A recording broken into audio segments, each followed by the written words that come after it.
Hello everyone, this is chapter number 18 of Drums, Girls, and Dangerous Pie, written by Jordan Sonnenblick, read by Book a Week. We read books, so if you like reading books, you should probably subscribe.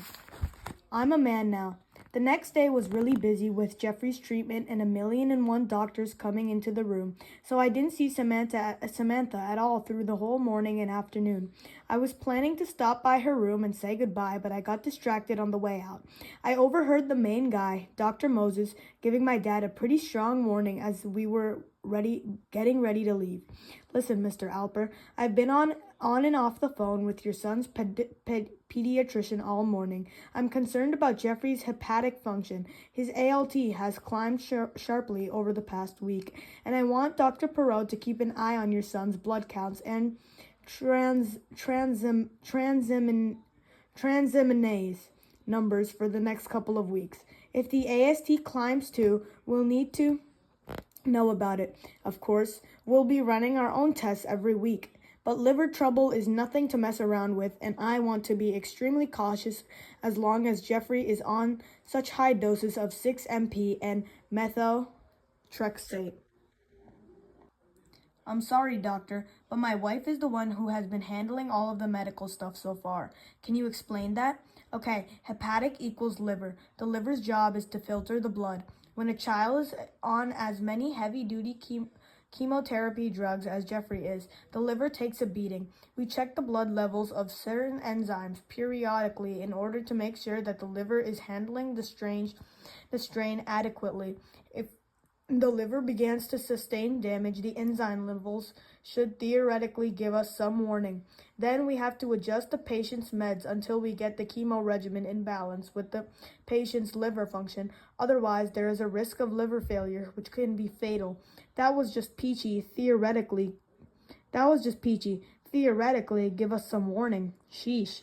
So Jeffrey's liver tests aren't so good right now. They're not great. So what do we have to do? You'll need to bring your son to lab for blood work 3 days from now. 3 days from now. Dr. Perot has all the details. That's routine in case like this. That's routine in a case like this. Just to be on the safe side, keep this in mind for the future. If you think Jeffrey is looking at all yellow in his skin tone or around the eyes, bring him in immediately. Also, as always, if he suddenly spikes a fever over the next few weeks, he will be in need of urgent care. Urgent care? Yes, you will need to drop everything and get him to the ER, no matter where you are, no matter what you are doing. Got it? Yes, doctor. One more thing, Mr. Alper, don't worry. You have a coordinated team of doctors monitoring the situation very closely. You have to love it when your doctor lays all this horrific stuff and then tells you not to worry. It's like saying, here's 37 pounds of assorted chocolates. Try not to think about food, though. Or look, there's Renee Albert in a bikini, but please try to keep your mind on algebraic functions. So you can see why I didn't have time to drop in on my new friend Sam as we were walking out of the ward with all of our stuff. I heard some clicking sounds. She was trying out her new drumsticks. I was hoping that I really could give her a lesson next time I came down with Jeffrey, and thanks to her, I was sure there would be a next time. In the car on the way home, my dad didn't say much until we got clear of the heavy Philadelphia traffic, and Jeffrey fell asleep. Then he turned to me and said, "Look, I want to thank you for coming down to support Jeffrey. Maybe I haven't been saying it, but I'm really very proud of you. You're turning into a good man." Wow, a good man. You caught that correct. Steven is a man now. Quick, somebody tell all the chicks and babes at school for me. And I've been thinking about this concert thing. I know how much your music means to you. And I also know that you will be doing this for the right reasons. So even though I really don't think we need the help, you can go ahead with it.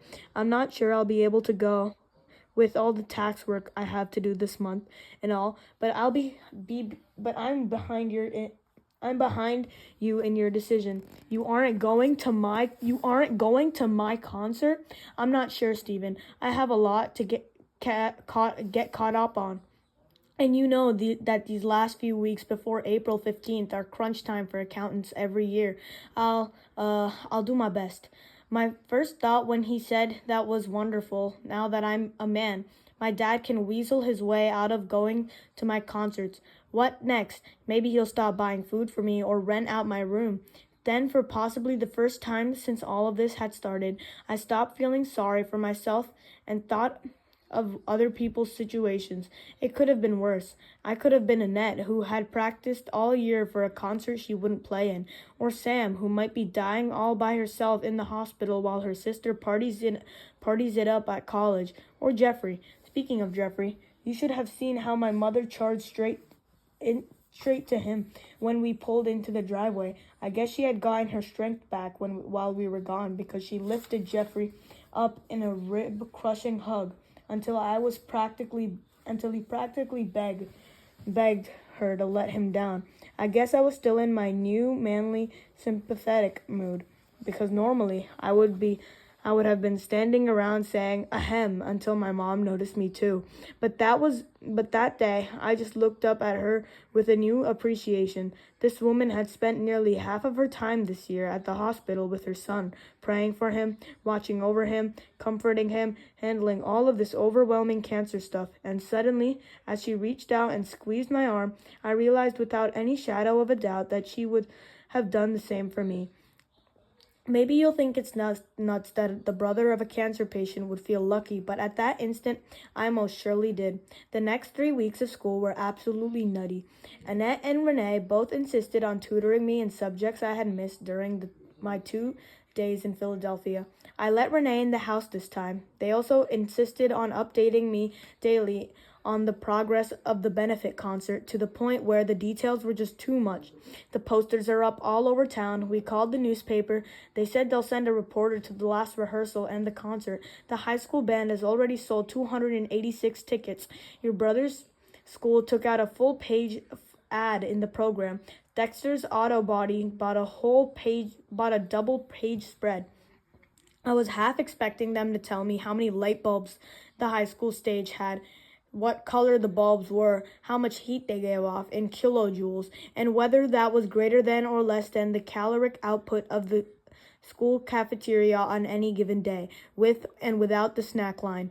But I knew that they meant well, that in a sense they were doing this all for me. They were doing all of this for me. My teachers and fellow students were all over me too. I bought a ticket to your concert. I bought 2 tickets to your concert. I bought 7 tickets to your concert and rented 6 strangers and a minivan for the night. Again, everybody meant well, and I was really hoping that the money this raised would take a load off my parents' shoulders.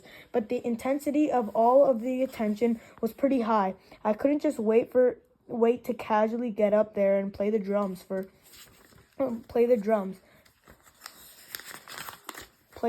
all these people. That was the part I was living for anyway. And if excessive amounts of rehearsal time were any indication of success, we were surely destined to go down in jazz history. There were practices 4 days a week for the last few weeks. In fact, if I had spent any more time with the van driver, I swear I would have started calling her Mom. Plus, I was still taking lessons on Saturday with Mr. Stoll.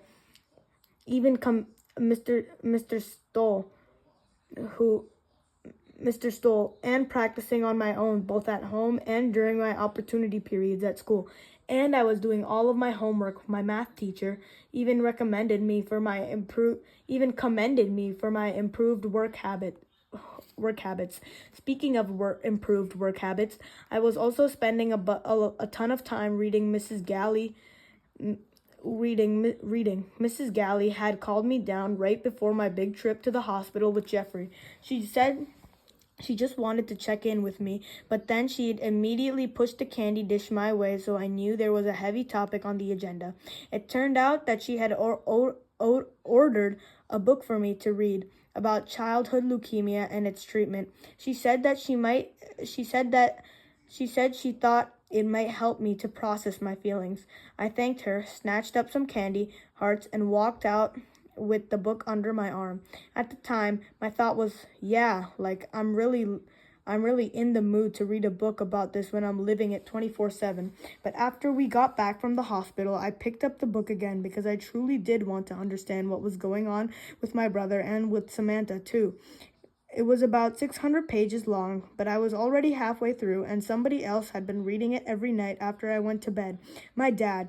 I think reading it was helping the both of us. It was like Mrs. Galley had said, I want to leave you with one thing to think about. Instead of agonizing about the things you can't change, why don't you try working on the things you can change? We couldn't change the fact that Jeffrey was sick, but we could make sure we knew what was going on. And if there was one thing I'd finally figured out, it was that your mind is something you always can change. And so everyone was rallying around Jeffrey. Everything was going well. Jeffrey's next 3 hospital stays were uneventful, and his blood counts and liver function tests were steady. Not great, but steady. Life was going about as well as could possibly be expected, right up until the day of the concert. Okay, guys, so that is it for chapter number 18 of Drums, Girls, and Dangerous Pie, written by Jordan Sonnenblick. This is Book a Week. We read books. If you like reading books, then you should probably subscribe because we're going to read more books. Yeah, I'll see you later for chapter number 19.